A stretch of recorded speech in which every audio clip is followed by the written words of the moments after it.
Paradigm shift. An educational comedy.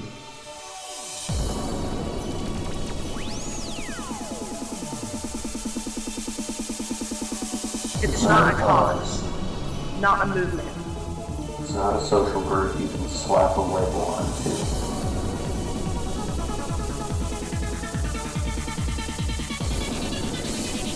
It's an idea. It's an intention. It's an intuition. A mindset in which reality can be explored. Through genuine expression, Discernment. critical thinking, and imagination. To look inward upon ourselves. To better understand the external world around us. And yes, Few egos are bound to be bruised. With our silly, zany, politically incorrect, George Carlin Gilbert style of going about things. real and raw honesty. Which invites you to be to the fullest.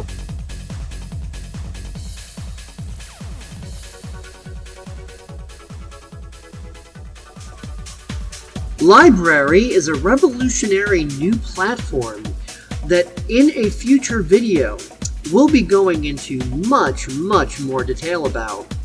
Before then, however, there is something very important you should know before installing LBRY. For those of you who have stumbled upon this video by way of YouTube, BitTube, or whatever, who might not yet have heard of LBRY, we'll give you a very brief introduction to it so that you can have a basic idea of what it is and what it is for. The minute a real competitor to YouTube jumps on board, then I think I'm gonna have no choice but to migrate to that platform, because YouTube has just shown that they're not friendly to creators any longer. The first thing that has to happen is a really viable competitor to YouTube. New platforms are cropping up all of the time, but one is really disrupting. Joining me now, Riley Smith, head of content for LBRY. My friend just told me about LBRY. I just heard about this thing called LBRY. LBRY. LBRY. LBRY. LBRY. LBRY. LBRY. LBRY. LBRY. LBRY. LBRY. LBRY. LBRY. LBRY, which is a new platform for video creation, watching videos. It's a YouTube-like app. Let's start together with me, LBRY! LBRY! How is it different? So LBRY is a blockchain-based content platform. If you don't want to worry about sponsorship rules and advertising rules and whether you can say this or that or the other thing, LBRY, LBRY may be the solution. And it enables you or anyone else who loves making content to publish it to the internet without being beholden to or fearful of corporate control or interests like YouTube or Facebook or Twitter, Right. and the threat that they represent today to people who make content. It works in an entirely decentralized way, in a way that we ourselves have no authority over this. The reason I want to talk to you guys about this specifically and recommend this is that, one, it's like YouTube, but it's also completely open source. That you as an individual publisher have complete control over how it's monetized, unlike how you would on YouTube. There's no cut taken by us as a company, nor do we even have the ability to take a cut if we wanted to, again, due to the nature of the technology. In the future, it is inevitable that this technology will be the vehicle for you or anyone else to publish content easily. Right. It's lower friction, it's a no-brainer. You make a part of your living off of YouTube, I assume. Yeah. We want you to keep getting paid. We actually want you to get paid more. And the sooner we can teach these people how easy it is to use and how they can continue to monetize their site without any interference from a third party or payment processor, the better. I don't know if you know how much YouTube is taking of every dollar, but it's about 45%. Yeah. So every dollar you're making for YouTube's keeping about half of it, which is kind of crazy when you think about it. It's not controlled by one entity or one corporation, but it's controlled by us, which is the community.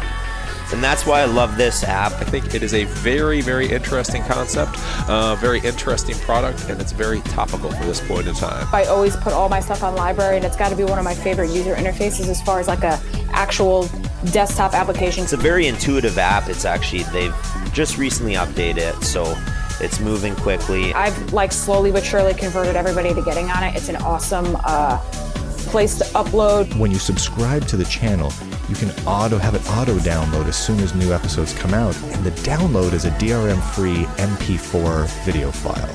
which is really handy. It was so amazing.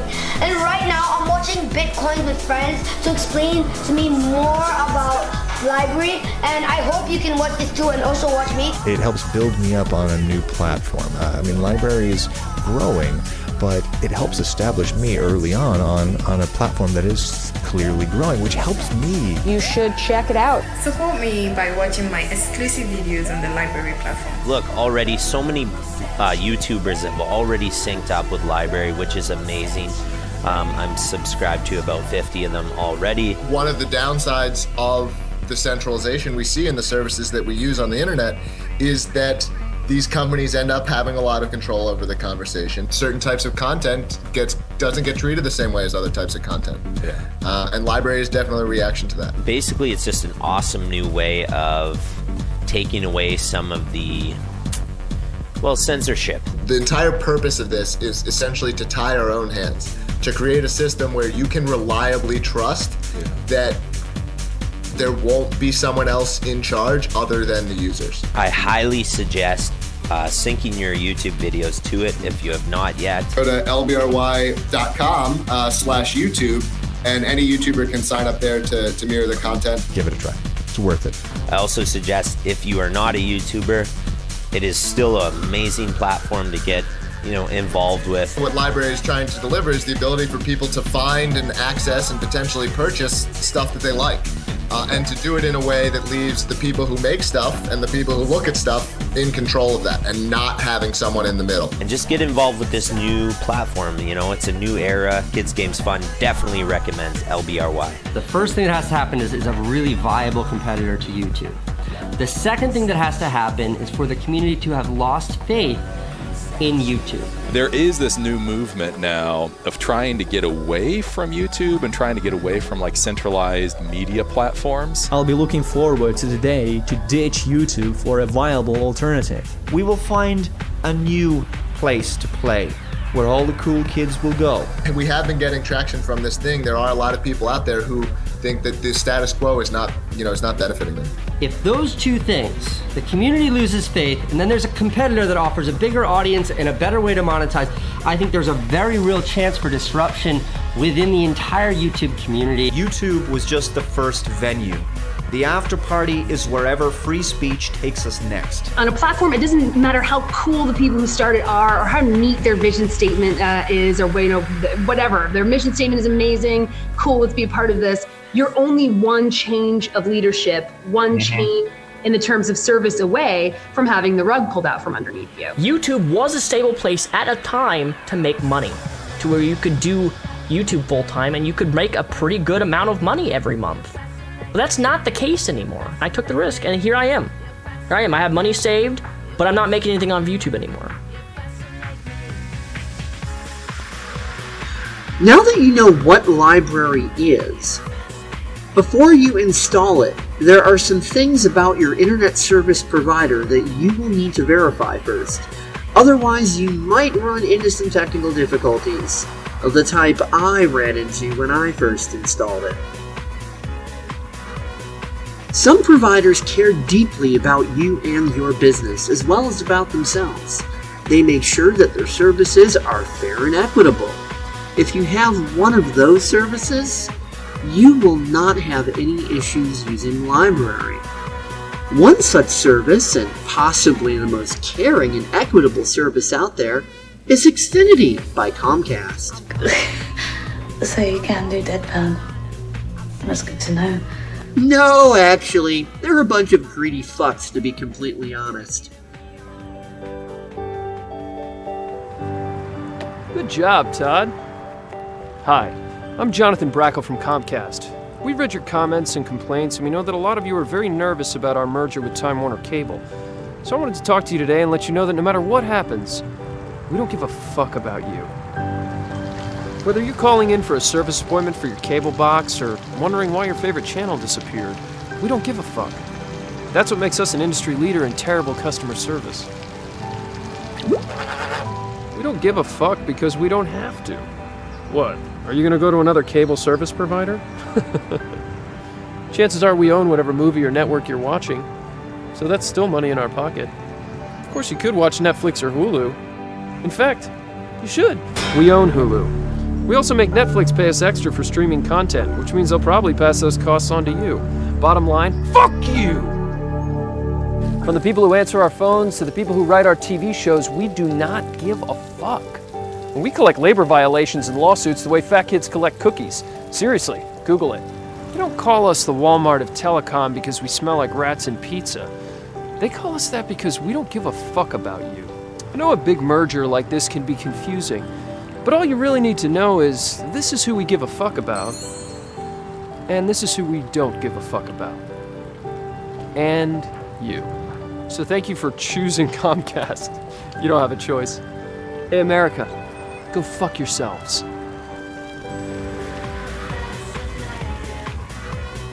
Sadly, Comcast is my provider. Now, at first glance, Comcast looks like a sweet deal, and sadly, it is one of the best deals, if not the best deal, in the Midwest, with few if any exceptions.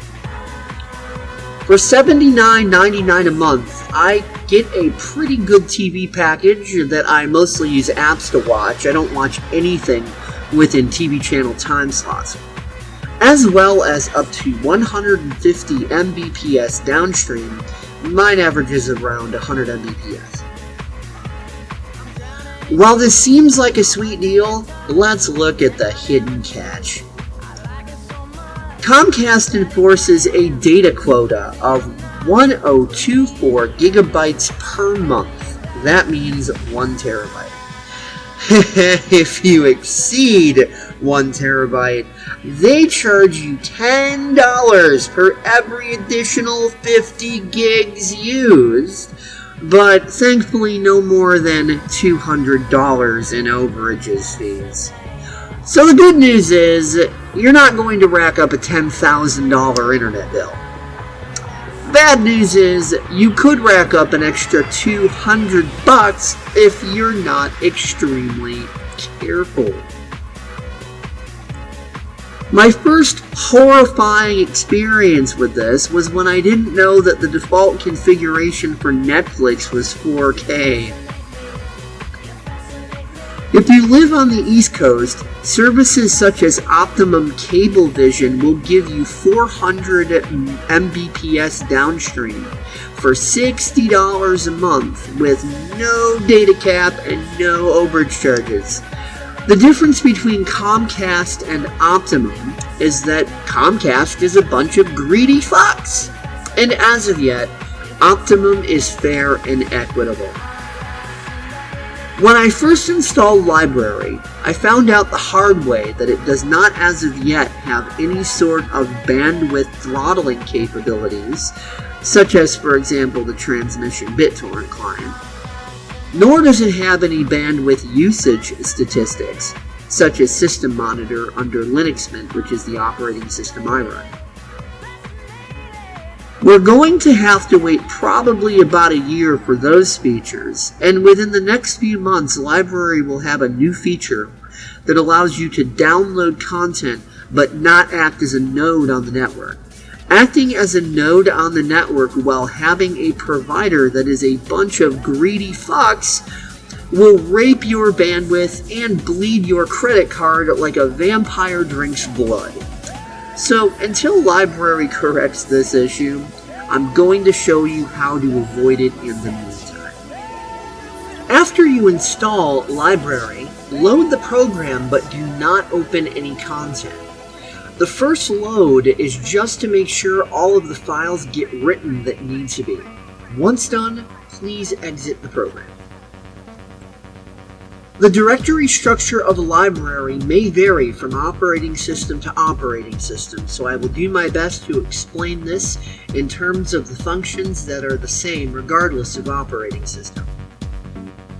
Wherever it might be, you are going to need to open up your file manager and locate your LBRY directory.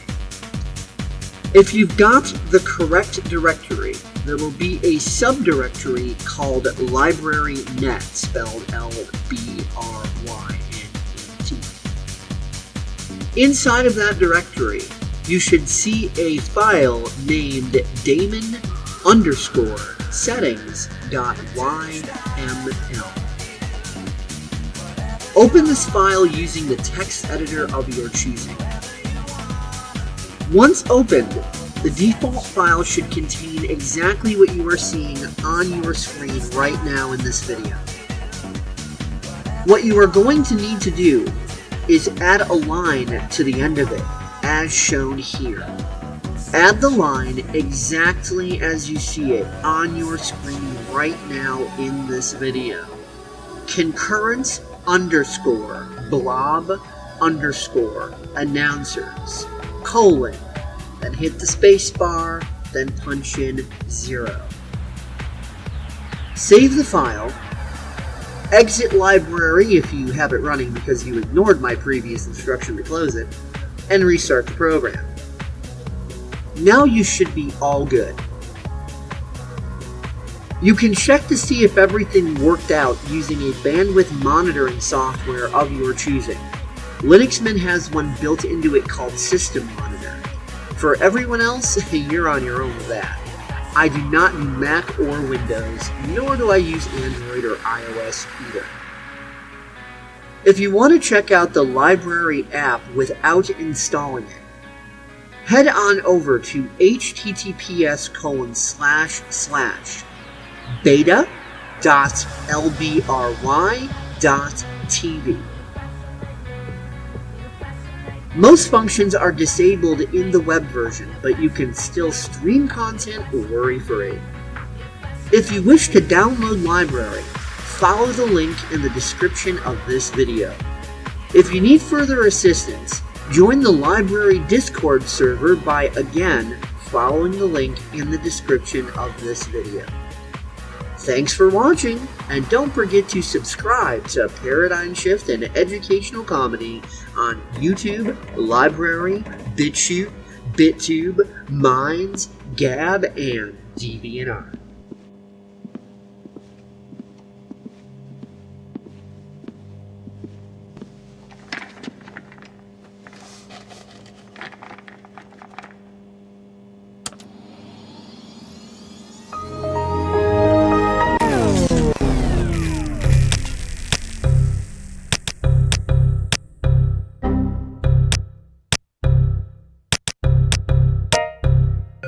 Time after time my computer won't start, so the next reboot will be a kick in its ass. If it don't start soon then it's gonna get smashed. I'll bring new meaning to my computer's crash. It dashed my plans to sit and surf the web, so this jumped up calculator's getting hurt instead. There's only one thing that stopped it from getting tossed. A little voice in my head said, remember how much it cost. So instead of seeing if my desktop could do the bird, I decided to pay a visit to the neighborhood nerd. I carried the computer all the way on my back, but all he said when I got there was, should've brought a Mac. Now if you ask me, the expense is unnecessary. You can keep your overhyped fashion accessory, but if I speak the truth, my computer's screwed. In this situation, only one thing to do: Control-Alt-Delete, press Control-Alt-Delete, turn it off and on again. If I don't work, repeat. Control-Alt-Delete, press Control-Alt-Delete, end task, not responding, end task, repeat. Control-Alt-Delete, press Control-Alt-Delete, turn it off and on again. If I don't work, repeat. Control-Alt-Delete, press Control-Alt-Delete, end task, not responding, end task. I got a brand new system with a Pentium core,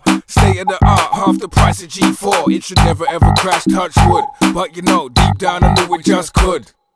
And one day it did, to my dismay. I saw nothing but a blue screen on my display. Now this may well be a debatable question, but what on earth is a fatal exception? Whatever it is, it don't sound constructive. The technical term is, your shit down busted. I put my trust in Bill Gates and he didn't deliver, but the thought of buying Macs always gives me the shivers. Maybe it's just me and I'm way too stubborn, but maybe I want a mouse that's got more than one button. Whatever it is, you know it's all academic. My computer's down, man, send for a medic. Control-Alt-Delete, press Control-Alt-Delete, turn it off and on again. If I don't work, repeat. Control-Alt-Delete, press Control-Alt-Delete, end task, not responding, end task, repeat. Control-Alt-Delete, press Control-Alt-Delete, turn it off and on again. If I don't work, repeat. Control-Alt-Delete, press Control-Alt-Delete, end task, not responding, end task.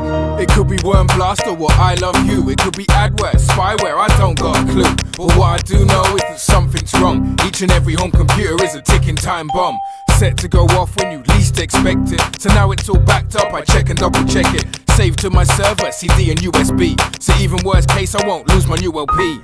It seems computers got a mind of their own, and this is how it might sound if they could rhyme on their own. It'd be like, I'm the one who endangers your data. You can save now, I'll just corrupt it later. And even though my talking is like Stephen Hawking, you can't beat a computer, cause we keep a scoring. So careful where you're storing your waves and your text. Today I'm made of circuitry, one day I'll take a breath. Take a breath. Control-Alt-Delete, press Control-Alt-Delete, turn it off and on again, if that don't work, repeat. Control-Alt-Delete, press Control-Alt-Delete, enter, not responding, enter, repeat. Control-Alt-Delete, press Control-Alt-Delete, this computer's come alive, she never taught it how to speak. Control-Alt-Delete, press Control-Alt-Delete, enter, not responding, shut down, you freak. Control-Alt-Delete, press Control-Alt-Delete, turn it off and on again,